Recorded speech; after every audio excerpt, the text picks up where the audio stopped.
Who's working the hardest on your anxiety or OCD? Is it you or is it everyone around you? Let's talk all about it. Stay tuned. That's what's up next.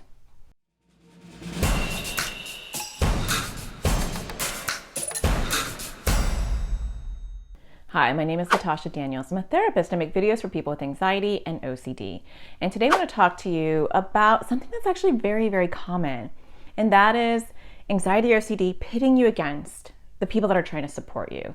And anxiety and OCD will purposely do that because it does not want the help.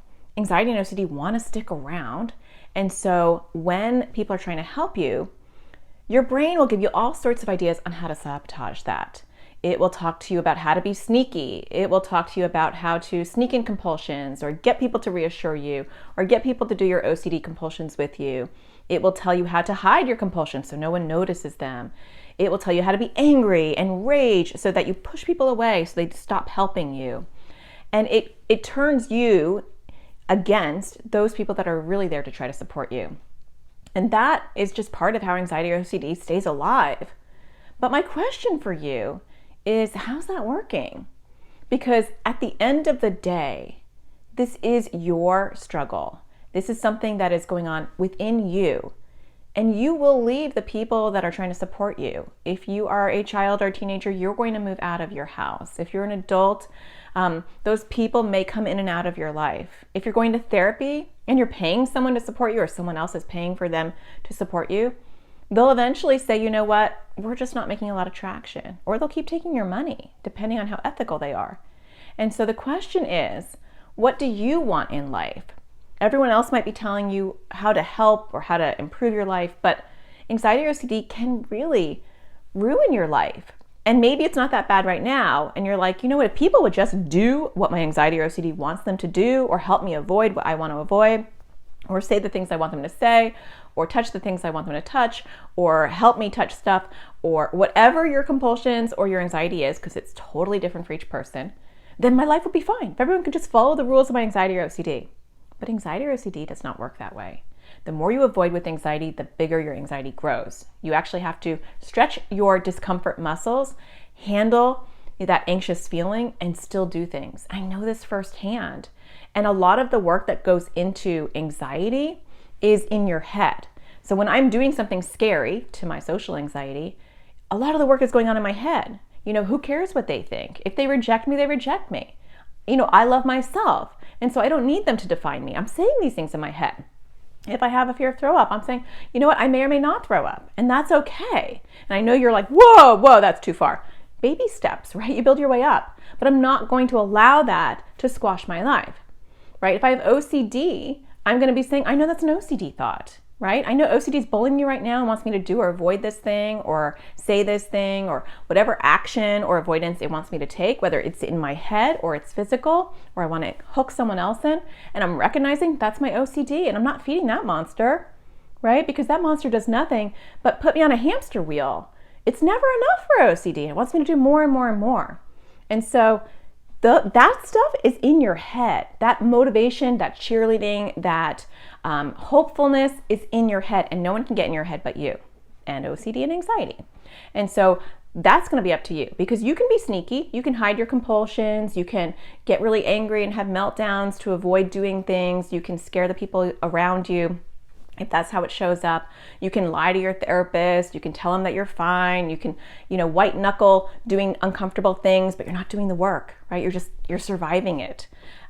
You can do mental compulsions when you're doing exposures. If you're doing ERP therapy, there's a lot of ways that you can sabotage and ruin all the help that's being thrown your way. You can get really angry at your parents or your partner or your friends or your whoever is trying to support you. You can lie to them. You can do whatever. But at the end of the day, it's a boomerang. And that boomerang, you throw it and it winds up coming right back and hurting only you. And nobody wants that because long term, when you don't really get control over your anxiety or OCD, it just runs the roost and it dominates your life. And it does not have to be that way. No matter how bad it is right now, it can always get better. And that, as far as how fast that dial moves for progress, is completely and utterly up to you. Because once you commit to it and you say, I'm in, This is my thing. I'm the chef in this kitchen. People can't cook this. I have to control this because I'm the only one that knows what things are compulsions, or I'm the only one that knows what I'm thinking that's making me so anxious, right?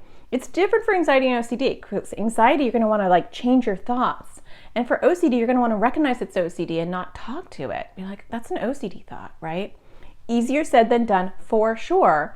And I'm not saying jump off the cliff. I'm just saying you need to, take some baby steps towards that cliff, towards that discomfort. And when people are pushing you towards the cliff, all you're going to do is dig your heels in and say, I'm not going anywhere. And you're going to double down. And when you double down, boomerang, it only winds up hurting you long term. So my encouragement for today, regardless of how old you are, whether you're 7, 27, 87, it does not matter. Take some ownership and say, I want my life back. And so starting today, what can I do? And it may not be aligned with what people want you to do. I'm not saying that. It might be something smaller, it might be something different, but what are you going to do today to commit to getting a better life and squashing your anxiety or OCD? It might be something small. You might say, you know what? I'm going to just watch a YouTube video once a day, 5 minutes. My videos are super short, 3 minutes, right? Or you might say, I'm going to do 1 exposure per day if you're doing OCD. Or for anxiety, you might make a little ladder and say, this thing makes me a little uncomfortable and I'm going to start with this, right? With my social anxiety, I started really, really small. I could never do this. I started really small. I'm going to smile at somebody at the store. I'm going to say hi when I pass somebody by when I'm dropping my kids off. That was like a 10 on my stress scale. And now I don't care, right? Because I built up to that. But when someone tells you what to do, and then you're like, I don't want to do that. Nope, that's not going to work. And I'm not going to tell you why I'm doing these things. I'm not going to tell you my core fear. I'm not going to do that. I'm going to avoid this. If you make me do it, I'm going to have a big tantrum, right? Just do what anxiety or OCD wants and everything will be great. It won't. Because when everyone around you does what anxiety or OCD wants, because you're demanding it, they're feeding your anxiety or OCD, and everybody together is working as a team to make your life miserable and grow anxiety or OCD. And nobody intentionally wants to do that. So I hope you'll take your first step, and I hope that you find the sparkle in everything you do. For those of you that are watching that are parents or people who are actually supporting the person with anxiety or OCD, because a lot of times parents watch these as well, I am doing a free parenting series that is starting next week, and it is self-care for parents raising kids with anxiety or OCD. And it's all about your mindset, your perceptions, taking care of yourself, your own triggers while you're trying to help the people that you love, and setting boundaries and getting that ongoing support. So love to support the people that are supporting you, those with you who have anxiety or OCD. So for parents, you can sign up for free at atparentingsurvivalseries.com. I will see you over there. You'll get some information when you sign up. All right, I will see you guys next Thursday. Take care.